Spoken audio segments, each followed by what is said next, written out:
dasarnya dari mana engkau yakin masuk surga? Wallahu a'lam. Wallahu yakhtassu bi rahmatihi may yasha. Allah akan memberikan rahmatnya kepada siapapun yang dikehendakinya. Gitu. Kemudian ini ada dua persyaratan yang tadi saya katakan, jangan berpolitik dan jangan sebagai pegiat sektarianisme.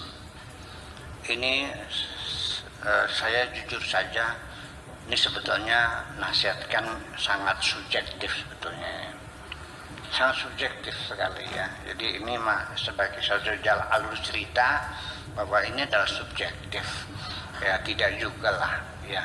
Sebab bagaimanapun juga kita tidak bisa melakukan perubahan dalam kehidupan bernegara kalau tidak melalui jalur politik juga. Ya kan begitu. Ini mah untuk orang sedang mencari kenyamanan untuk dirinya sendiri, ya jauhkan diri dari politik praktis itu. Ya silakan Anda pandai politik ya silakan, tapi jangan berpolitik praktis artinya sebagai politisi, kemudian juga sebagai pegiat sektarianisme. Jauh di ujungnya bertengkar juga sih. Ya. Kemudian perempuan berkarir bukan sekedar tidak merepotkan suami. Secara undang-undang, baik itu undang-undang negara atau undang-undang alam semesta atau juga undang-undang hukum Islam secara khusus, itu sudah menjelaskan bahwa sang suami berkewajiban memberikan nafkah kepada istrinya, muasyarah bil ma'ruf, nafkah lahir dan nafkah batin. Jadi artinya didesain dalam syariat Islam, perempuan menerima nafkah, lelaki yang memberikan nafkah. Apabila setelah kita ijab qabul, lalu kan ada pembacaan sighat ta'liq dan tolak. Apabila selama 3 bulan berturut-turut ya tidak memberikan nafkah, maka jatuh talak 1 apabila permohonannya diterima di pengadilan. Artinya berhak mengajukan gugat cerai. Itu hak perempuan nafkah, bukan persoalan itu yang saya maksudkan berkarir itu boleh itu. Ini untuk mengangkat martabat perempuan yang selama ini saya melihat masih dinistakan sesungguhnya oleh kita sendiri. Perempuan itu tiang wingking, perempuan itu orang belakang, bagian dapur. Perempuan itu hanya kelas 2 masyarakat, sebagai pelengkap penderita posisinya. Ya, artinya ibadahnya hanya nurut kepada suami, dan suami kalau berselingkuh lagi harus diizinkan dengan perselingkuhannya, dan itu hak laki-laki dan perlu harus menaruh barang siapa ya. Dalilnya saya nggak tahu tuh dari mana tuh. Gini bunyi terjemahannya, barang siapa seorang perempuan merelakan suaminya kawin lagi, maka pintu surga dibuka lebar.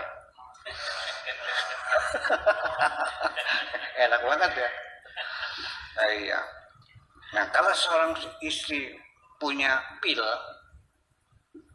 di sate, persen enggak? Ketangkep basah lagi dengan pilnya di sate atau dipecel sekalian. Tapi kalau sang suami berselingkuh, kawin lagi, itu sunnah Rasul.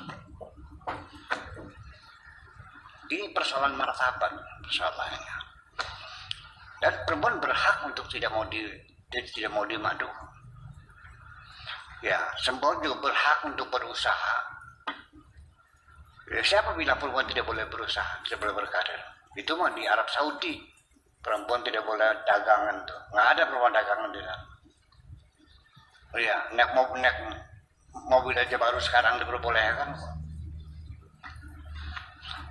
Nah itu. Dan sesungguhnya yang menjadi persoalan adalah saya ingin melihat perempuan merdeka. Perempuan punya hak untuk menentukan masa depannya sendiri, yang bisa kita sebut dengan self-determination, hak untuk menentukan nasib sendiri. Nah sekarang kalau perempuan itu ketika menikah harus pakai wali, artinya Kalau wali tidak setuju bisa nikah enggak? Enggak kan? Berarti perempuan merdeka belum? Kalau dia belum bisa menentukan masa depannya, ditukar orang lain, berarti perempuan sampai sekarang belum merdeka. Masih dalam jajahan lelaki. Ya, kita jujur aja. Nah sekarang bagaimana? Ketika perempuannya berkarir dan dia punya mendapat penghasilan juga, saya katakan, suaminya bekerja, dapat gaji, istrinya bekerja dapat gaji. Karena status awalnya suami berkewajiban memberikan nafkah dan istrinya bisa mencari uang sendiri, maka ketika suami dapat duit, itu duit berdua. Rezekinya suami adalah rezekinya suami istri. Tapi kalau rezekinya istri adalah rezekinya istri. Jadi kalau suaminya perlu uang, pinjam dong. Kesulitan sih. Bermaterai 5.000. Iya, dan dikembalikan lagi. Nah, di sini martabat perempuan yang lebih penting ya. Bagaimanapun juga, kemudian harga nilai jualnya juga mahal. Perempuan yang berkarir itu.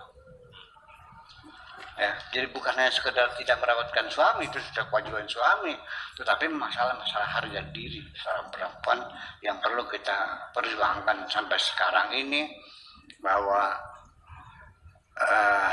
nasib perempuan sebagai kelas luar dalam masyarakat yang winking, ya, sampai keluar rumah saja tidak diperbolehkan.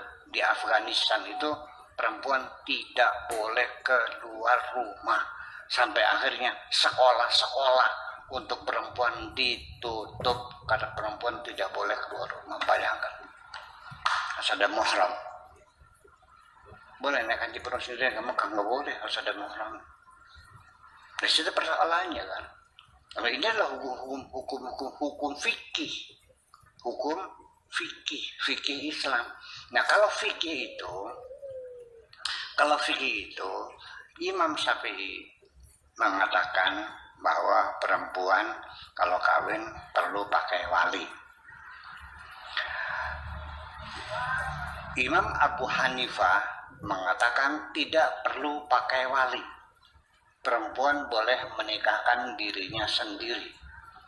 Wali itu ketika yang bersangkutan cacat fisik, buta, bisu, ya kan, atau gila, atau masih kurang umur, misalnya anak, itu perlu wali. Tapi kalau sempurna, sehat walafiat, ya kan, berpendidikan, berhak menikah sendiri. Padahal kedua-duanya melihat ada hadis Nabi, la nikah bila waliyin. Tapi kenapa kesimpulan hukumnya berbeda? Ya karena dia mengatakan harus dengan wali. Itu dugaan Imam Syafi'i. Yang mengatakan tidak perlu pakai wali, dugaan Abu Hanifah. Berarti kalau begitu fikih adalah dugaan. Dugaan siapa? Dugaannya ulama. Kalau dugaan budaya itu agama, ya udah selesai. Kok kenapa diributin? Itu yang penting. Jadi untuk mengangkat martabat dan nilai perempuan yang luhur, pada perempuan perlu berkarir. Adapun syaratnya jangan di bidang politik dan sektarianisme, itu nasihat yang sangat subjektif sesungguhnya.